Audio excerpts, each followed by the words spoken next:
د کونړ ولایت په شپږو هغو ولسوالیو کې چې د ډیورنډ فرضي کرښې ته نږدې پرتې دي د 15 لویو وړو پروژو د بنسټ ډبره کېښودل شوه. د دغه ولایتو سرکاڼو ولسوالۍ کې د پروژو د پرانستې پر مهال د سرحدونو قومونو او قبایلو چارو وزارت مسؤلینو وویل په یادو پروژو 110 میلیونه افغانۍ لګښت راځي چې ټول د اسلامي امارت له خپلې بودیجې ورکول کیږي او بېلابېل خدمات پکې شامل دي. کونړ ولایت لپاره 15 پروژې منظورې شوي دي. د دغو پروژو هغه لګښت ټول 110 میلیونه افغانۍ ده او د دې شپږو ولسوالیو چې په ډیورنډ فرضي کرښه باندې پرتې ولسوالۍ دي د هغوی لپاره اختصاص شوې ده.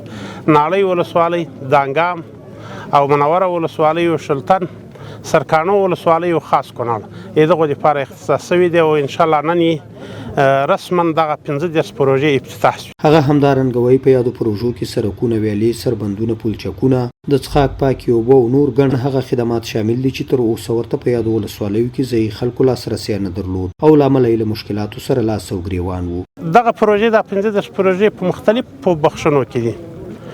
د مکاتب دي، پکې سړکونه دي، پلچکونه دي، آبرسانۍ پروژې دي او د پلونو جوړولو دي، د استنادي دیوالونو دي. دغه پروژې په دغو برخو باندې د صحت په برخه کې په کلینیکونو مشتمل دي. همدغه بخشونو کې دي دا پروژې. د دوو زونونو لپاره د اعلی قدر امیر صاحب له طرفه کومه بودیجه چې اختصاص شوې ده 1 میلیارد بودیجه ده.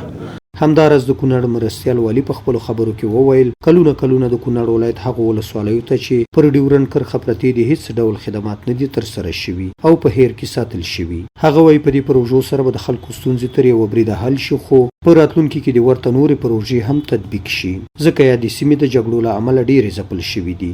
دغه پروژو افتتاح چې نن وشوله لله الحمد زمونږ د کونړ ولسونو ته ډېر زیات ګټه به ورسي چې دا مختلفې پروژې دي، هم د اوبو شبکې دي، هم سړکونه دي، هم مکاتب دي. یعنې په هره برخه کې لله الحمد زمونږ ولسونه د دغه نه په استفاده کوي.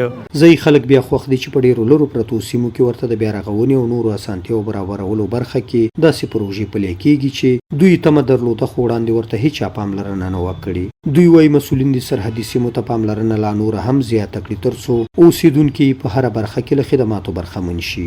نو دا چې زمونږ ولسوالي ټوله سرحدي ده خو بیا خاص کر کې غرایزي منطقې هم پاس پاتې شوي دي. د ناامنۍ د وجې نه دلته داسې اقتصادي او د آبادۍ پروژې نه دي دغه شوي ترسره شوي. نو خوښ یو په دې باندې لکه څرنګه چې په دې چپ و راس علاقه کې دا پروژه پلي کېږي نو موږ دپاره ډېره حیاتي ده. زمونږ ملک وچکالي ده، دغه سپېره ځمکه پرته ده. که باران الله وکړو نو زمونږ ضرورتونه به پیدا شي او که نه بس هم الله ته صبر دی. غواړو موږ دغسې د مشرانو نه دغسې او د دې نه امارت د مشرانو نه چې زمونږ دې ته پاملرنه وشي.